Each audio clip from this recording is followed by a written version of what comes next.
What's up, basketball fans? You're watching NBA Now by Chat Sports. My name is Harrison Graham, and coming up on today's show, we got the latest NBA rumors, trade buzz specifically, plus we'll get you caught up on the latest signings here in NBA free agency. Let's start with Damian Lillard as we all remain on Dame watch. He, of course, requested a trade on Saturday morning. He remains adamant about going to Miami per sources, and has made that his preferred destination. I don't even know about preferred, like his only destination is probably the way to put it. But per Chris Haynes, the Timberwolves, Celtics, Clippers, and Pelicans have recently checked in on Damian Lillard, have reached out to Portland. So certainly other teams are interested, and Portland's at least going to hear those teams out. Here's Brian Windhorst on the latest around Dame. Will the Blazers make the deal that Dame wants them to make? Or will the Blazers make the deal that they want to make? Or, and my guess is somewhere in the zone, will it be in the middle? It won't be the ideal deal for the Blazers, but Dame will probably end up in Miami.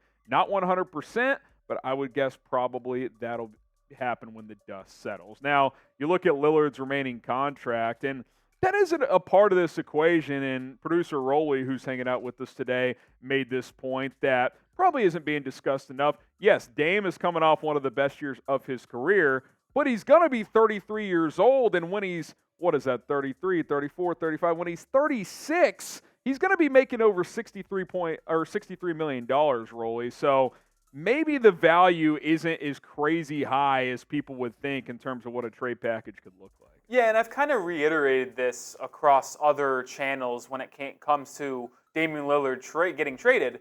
And my point remains is that this contract is pretty nasty, right?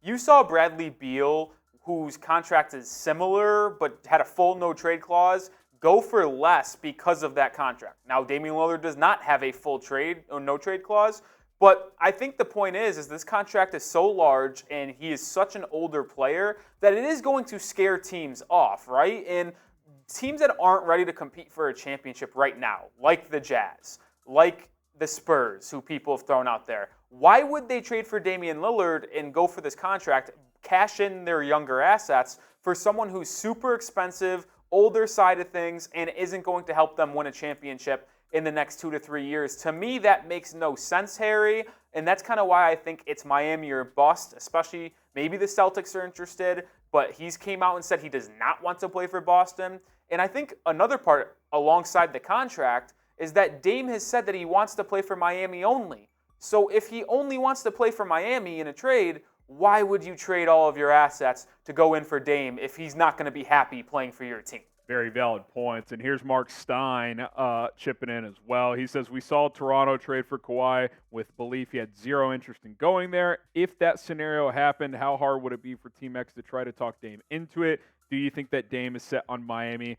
That there's no. And then also Chris Haynes added this as well in the middle of that quote when it came to Damian Lillard. He said Miami only. So he kind of cut him off and was like, it's Miami. Now, I will counter. I think the Kawhi example is a good one. I actually thought of that one earlier today where you could call Dame's bluff if you're said team who is trading for him, and if you're the Blazers too. Like, is Dame just going to retire from basketball if you trade him to a team that's not the Miami Heat? I don't think so. Now, in today's era, players control a lot, obviously. Chris Haynes right there kind of doubling down with the Miami. It's Miami. Well, I mean, what if a team says, you know what, we're going to call this bluff and we're just going to have a much better offer than the Miami Heat will? Who could that be? Philadelphia has already said they're not trading Tyrese Maxey, so I don't see how they get an offer that's up there. The Boston's the one team that stands out to me. A Jaylen Brown-centric package for Damian Lillard would probably be more enticing than anything the Heat could offer. But would they be willing to trade Jaylen Brown for a 33-year-old point guard who doesn't play defense? That's the question that remains to be seen at this point in time. So what do you guys think when you take all of that in? Where will Damian Lillard play next season? I do think Rolly's right. I do think the national media guys are right. It probably will be the Miami Heat, but we got to see how this all plays out. Let us know what you guys think. And Rolly, we'll bring you back in a second. I think a big part of this equation is how does Tyler Herro fit into the Damian Lillard sweepstakes? Well, a couple of reports that have been out there recently. Well, number one, the Blazers don't want Herro, which is why it's likely going to have to be a 3-team trade if Miami lands Dame. Now, the Nets are open to acquiring Herro, so they could be that third team. And from Herro's standpoint, he has scrubbed the Heat off of his social media and reportedly has told people close around him in his camp that he expects to be traded. Yeah, there's a couple things when looking at this Tyler Herro situation to keep in mind. The Blazers are reportedly lukewarm on Tyler Herro. I've actually understand where they're coming from. They have a lot of guards. And even though Herro's good, you mentioned the guard thing. They have Scoot Henderson, they have Shaedon Sharpe, they have Anthony Simons. Why would they want to clog that up by adding Tyler Herro?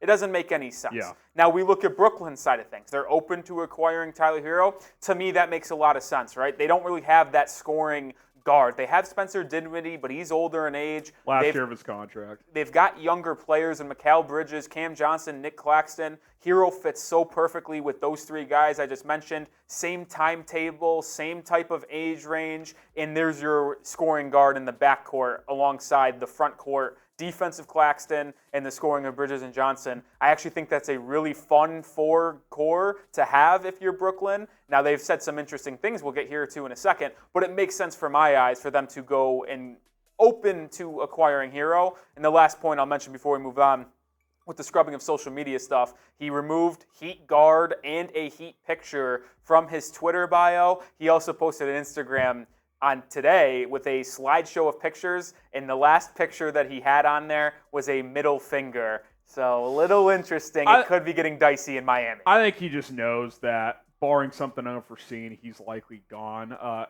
Unless Dame ends up elsewhere, he's likely gone. And even if he does, I mean, they could just pivot to Harden, which means Herro would likely have to be moved. I do want to make the Nets point, too, with the whole Dinwiddie point. Herro could go to Brooklyn. Dinwiddie could flip to Portland since he's an expiring deal, which Portland has reportedly said they'd rather have that type of contract that they're off the books after this year.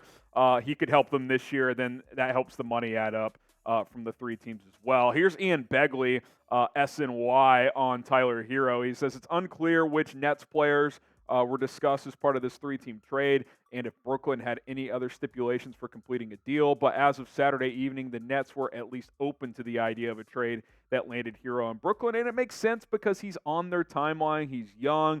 You could pair him with Mikal Bridges, Cam Johnson as three players in their mid-20s that you could build around moving forward. Begley, again, on WFAN, says the Nets want to be compensated if they're taking on Tyler Herro. So this is kind of like the weird conflicting information report, because when you look at Herro, especially his past 2 years, yeah, he's making $28-30 million per year, but when he's healthy, he's worth that contract. He's young, he's ascending, he can shoot the basketball, he can handle as well. He's gotten better as a distributor each and every year of his career. Like, I'm not saying you're getting like 3 unprotected firsts for him, but I don't think he's like some negative asset at a potential trade either. So I'm not sure how that actually adds up for Brooklyn. I guess we'd have to wait and see what a potential trade could look like. I guess the only reason that can maybe happen is if they're like, look, man, like you want to get Dame to Miami that bad, throw us a pick as well.